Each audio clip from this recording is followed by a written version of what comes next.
Why you're so easy to manipulate and how to end it forever. Manipulation only works when someone is holding a piece of you that you should have kept. Let that sit for a second. Most people think they're being controlled because the other person is powerful, clever, cunning, psychologically trained. But that's not what's really happening. You are being controlled because someone is holding something that is originally belonged to you. And your system is reacting to that missing part. When someone gains access to your worth, your identity, your emotional center, they don't have to manipulate you at all. You will manipulate yourself just to avoid losing what you have outsourced. Let me pull this apart in a way that makes the mechanism obvious because every single person has lived this. Maybe you lived this, even if they didn't or you didn't have the language for it. First, you become manipulable when you hand someone your worth. You hear people say stuff like this: I just don't want them to be disappointed in me. I crumble and I panic when they don't approve of me or what I do. And they think that is normal. You think it's love. You think it's connection. But underneath it all is a simple transaction. You placed your worth in their hands. And once you do that, your emotional stability becomes conditional. It will becomes conditional according to what other people who holds your emotions, hold the part of you act. If they approve, you're okay. If they disapprove, you fall apart. If they pull away, you panic. If they validate you, you feel real again, you feel happy again. That is not connection. That is dependence. Wearing a connection as a costume. And here's the uncomfortable truth. I lived this. I'm not be saying this to you if I haven't lived this myself. You are not being held hostage by them. You are being held hostage by the permission slip for worth that you put in their pocket. And when someone holds your worth, manipulation becomes effortless. They don't even need a strategy. They don't even need to do anything. You will do it yourself. You will twist yourself automatically to keep access to the worth you outsourced. Every child trying to make a parent proud knows this. Every adult bending themselves for a partner knows this. Every employee chasing validation from a boss knows this. It's universal. 2. You become manipulable when you hand someone your identity. You've seen this. Maybe you've lived this. When you use another person as the mirror that tells you who you are, your existence becomes fragile. If they see you, you feel like someone. You become someone. If they look away, you feel like nothing. You become nothing. If they leave you, your entire identity collapses.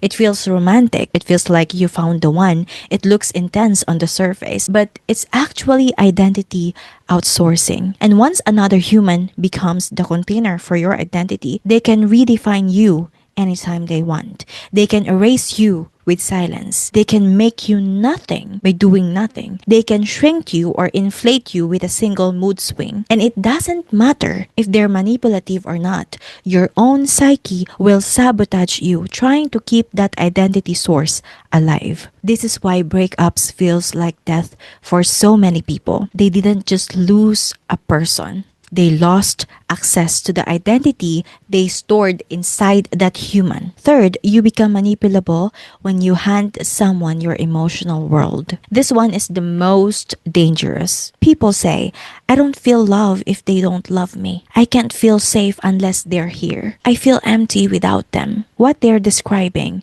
without realizing it, is emotional externalization. You have taken your emotional ecosystem and handed it to another human being. And once that happens, their moods become your mood. If they're distant, you panic. If they're cold, you are hurt. If they're affectionate, you're healed, you're loved. If they're inconsistent, you can't breathe, you panic. It looks like they're controlling your feelings, but in reality, you moved your emotional operating system into their body, and now you are reacting to where it lives. This is why people tolerate disrespect, mixed signals, breadcrumbing, because that person isn't just a person anymore. They're the power plant running your emotional life.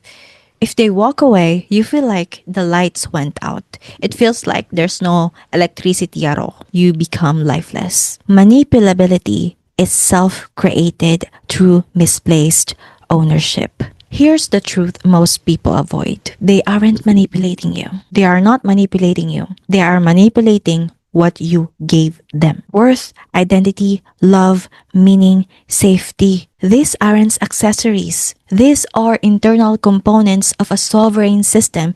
They are supposed to be inside you and not outside you. When you outsource them, you create vulnerabilities that didn't exist before. That is why a stranger's comments doesn't affect you at all. That is why the same act made by a stranger or other people that is not connected to you doesn't destroy you or doesn't affect you at all, but the same act made by the person who holds a part of you destroys you. It is not the comment itself, it's the asset the person is holding and who is the person holding it. Everyone already knows this. They just never connected the dots. You just never connected the dots. Think about it. The panic when someone doesn't text back, the desperation to regain approval, the collapse after a breakup, the emotional crash when someone pulls away, the feeling of being nothing without someone's attention. These reactions aren't about the person. They are about the parts of you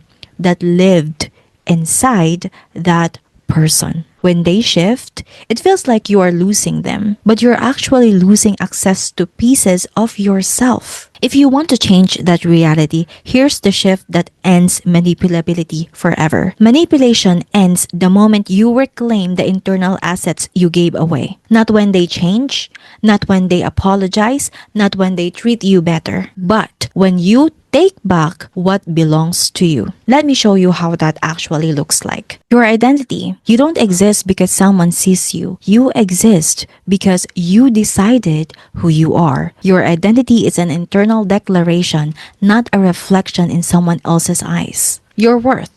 You're not worthy because someone treated you kindly or chose you or validated you. You're worthy because you anchored your worth inside yourself, where it was always meant to live. When worth becomes an internal fact, no one's approval or rejection can move it. Your love. You don't feel loved because someone gives you affection. You feel loved because you operate from the truth that you are a source of love, not an empty cup waiting to be filled. If someone walks away, they don't take your heart with them. They take their presence. It's just another person walking away. That is all. Your emotional state. You don't feel safe because someone is stable. You feel safe because you generate your own ground from within. You have your own stability. Their moods stop dictating your reality because your system is no longer plugged into theirs. Manipulation dissolves the second nothing inside you lives outside you. When your worth, your identity,